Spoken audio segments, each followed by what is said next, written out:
Salut! Aujourd'hui, vidéo simple, sans texte, un peu improvisé. J'ai voulu essayer un format un peu plus tranquille pour essayer d'être plus régulier sur la chaîne. Je sais pas trop si ce sera quand même agréable à regarder, mais je ferai au mieux. Et aujourd'hui, on va inaugurer ce format avec un sujet bien aguicheur, puisqu'on va parler de la fin de SNK, sorti il y a maintenant quelques mois. Alors c'est vrai qu'un sujet pareil aurait peut-être mérité d'avoir une vidéo un peu plus travaillée, mais honnêtement, ce qu'on nous a offert m'a pas vraiment donné envie de mettre plus d'efforts que ça là-dedans. Et vous allez comprendre pourquoi. Et je précise quand même au cas où, mais évidemment, cette vidéo est uniquement adressée à ceux qui ont vu la fin. Mais après, si vous en foutez, restez.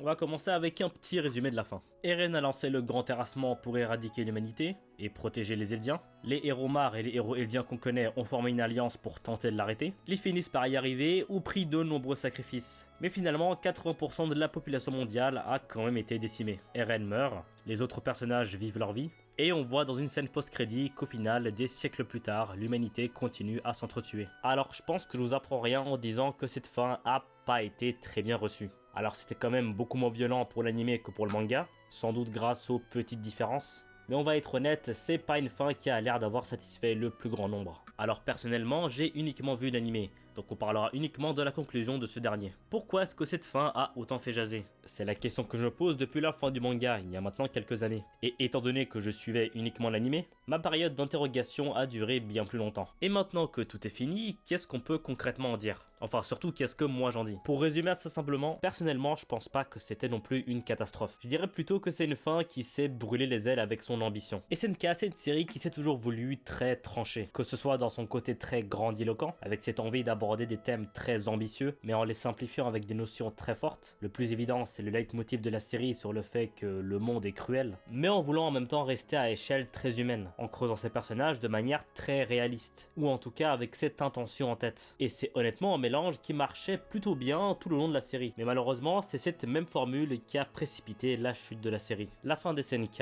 veut tout faire. Veut bouffer absolument tous les râteliers. Et même si au premier abord ça peut paraître comme une démarche généreuse, au final c'est juste contre-productif. Et ça nous donne un final en dents de scie. Et au final, le problème de cette conclusion, il se trouve là. Dans cette dissonance qu'il y a entre l'ampleur du propos de la série sur l'humanité, la haine et tout tralala, et la volonté d'Isayama de vouloir faire des personnages très terre à terre. Et on peut même rajouter la gestion de l'aspect action. Parce que d'un côté on va absolument nous transmettre l'aspect tragique de la confrontation entre Eren et ses amis, mais de l'autre absolument tout est fait pour rendre le truc le plus épique possible, avec parfois des musiques qui n'ont rien à faire là-dedans. Et me faites pas dire ce que j'ai pas dit. On peut totalement faire une scène d'action efficace tout en ayant un côté tragique. Mais dans le cas des SNK, ces scènes se veulent beaucoup trop jouissives visuellement pour que ça marche. Bref, pour résumer, la série a raté son pari de vouloir faire une fin apocalyptique. Et c'est justement à cause de toutes ces dissonances que la fin de la série est assez vite oubliée. Et c'est dommage, parce que des œuvres qui ont tenté le même pari qu'SNK mais l'ont réussi, il y en a. L'un des meilleurs exemples, c'est justement la conclusion d'une des œuvres qui a inspiré SNK, à savoir Watchmen. Je vais pas rentrer dans les détails, mais la fin de Watchmen aussi se conclut sur un personnage qui massacre un grand nombre de personnes pour en sauver d'autres. Et dans cette fin aussi, l'auteur essaye à la fois d'avoir un propos très large sur l'humanité et la violence, tout en amenant un côté très terre-à-terre. La différence, c'est qu'ici, c'est bien dosé, parce qu'on a à la fois des personnages qui appuient l'aspect idéologique de l'œuvre, et d'autres personnages qui, eux, justement, servent à incarner cet aspect échelle humaine de l'histoire. Alors que dans le cas d'SNK, ça essayait de faire tout avec tout le monde. Donc au final, ça s'annulait. Et un autre truc que Watchmen a réussi à faire mieux que SNK sur ce point-là, c'est dans le traitement de l'aspect cynique de son propos. Parce que même sur ce point-là, SNK a un côté dissonant. D'un côté, on a essayé de nous faire ingurgiter un espèce de gros happy ending à l'entonnoir, mais de l'autre, on a la scène post-crédit qui appuie un point de vue assez fataliste sur l'humanité, en nous montrant que les guerres ne s'arrêteront jamais. Alors que dans le cas de Watchmen, déjà l'aspect happy ending est beaucoup moins appuyé, mais surtout le côté pessimiste par rapport à l'avenir est seulement suggéré et pas ouvertement montré. Après, j'ai pris l'exemple de Watchmen parce que c'est ce dont SNK se rapproche le plus. Mais il y a aussi d'autres œuvres avec une méthode différente